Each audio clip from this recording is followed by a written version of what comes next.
Sosial şəbəkələrdə nümayiş etdirilən ailə modelləri milli ailə modelinə mən elə zənn edirəm ki, ziddir.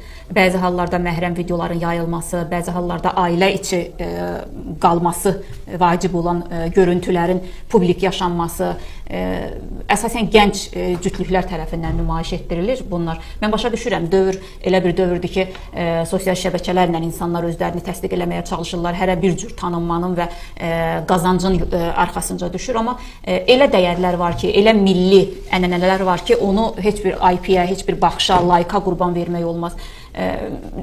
Tək gəncləri demirəm, ümumiyyətlə gənclər də var deyirəm həmin qəbildən olan insanların arasında. Mən istəyirəm bu barədə danışaq. Nəyi qurban vermək olar, nəyi olmaz? Milli ailə modelinin fonunda gənclər nələrə diqqət etməlidirlər?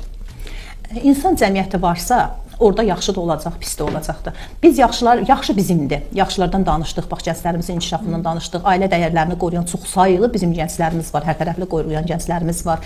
Tək ailə dəyərlərini yox, ümumiyyətlə ölkədə bizim musiqimizdir, bizim necə deyirlər, digər mədəniyyət sahələridir, tariximizdir, ədəbiyyatımızdır. Bütün bunların hamısı bizim milli sərvətlərimiz olduğu üçün onların qorunması da milli dəyərlər mövzusunu ortalığa gətirir. Və insan cəmiyyəti yenə təkrar eləmək istəyirəm ki, olduğu yerdə yaxşılar da olacaq, pislər də olacaqdır. Və o pislərlə, 3-5 pislərlə bir xalqın, bir millətin adı ölçülmür.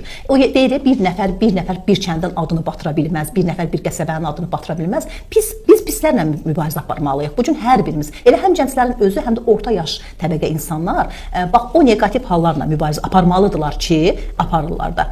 Bax, görürsünüz, həmən o dediyiniz o videoların altında bəzi insanlar da, yəni onlar mən sosial dövr, internet qurbanları adlandırıram. Yəni, bu o qədər belə qorxulu bir dövrdür, o qədər həssas bir dövrdür ki, bu internet dövrü, internet resurslarına əlçatanlıq dövrü o qədər həssas bir dövrdür ki, bu dövrdə insanlar o qədər həmən dövrə həssaslıqla yanaşmalıdırlar ki, buradan artıq keçid eləyəndə başqa bir dövrə, orada biz əliboş getməyək, orada əvvəlki dəyərlərimizə kölgə salmadan keçək bu dövrü və əvvəl əldə etdiklərimizi qoruyub bu dövrdən keçirdək gələcək nəsillərə ötürək. Əslində çox qəşəng bir dövrdür. Biz əgər ötən dövrlərdə o milli mənəvi dəyərlərimiz var, adətlərimiz, ənənələrimiz var, digər bizim toylarla bağlı, yas mərasimləri ilə bağlı, ailə mərasimlərlə, ümumiyyətlə ailə daxili mərasimlərlə bağlı, münasibətlərlə bağlı, dialoqlarla bağlı, qonşu münasibətləri ilə bağlı, qohum münasibətləri ilə bağlı çox sayılı bizim ənənələrimiz var ki, onları ötən dövrdə biz sadəcə yazılı şəkildə və yaxud da şifahi şəkildə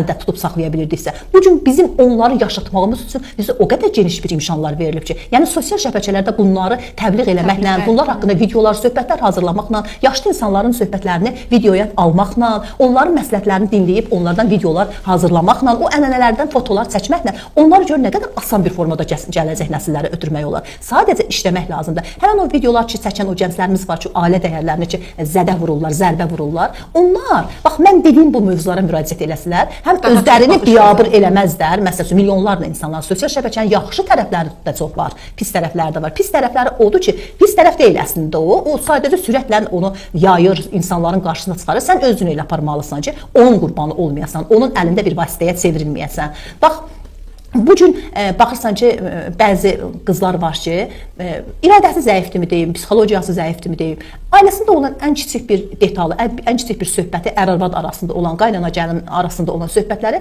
o sosial mediada, sosial şəbəkələrdə baxırsan ki, öz dostları ilə paylaşır, münasibət yığmağa çalışır, təbliğat aparmağa çalışır ki, bax, ay qızlar, siz də belə etməyin, belə olar, qaynana ilə münasibətinizi belə saxlayın, belə olar, mənə belə elədilər, sizə də belə eləmiş olarlar. Bunların əslində doğru söhbət deyil, doğru münasibət deyil bu yanaşma.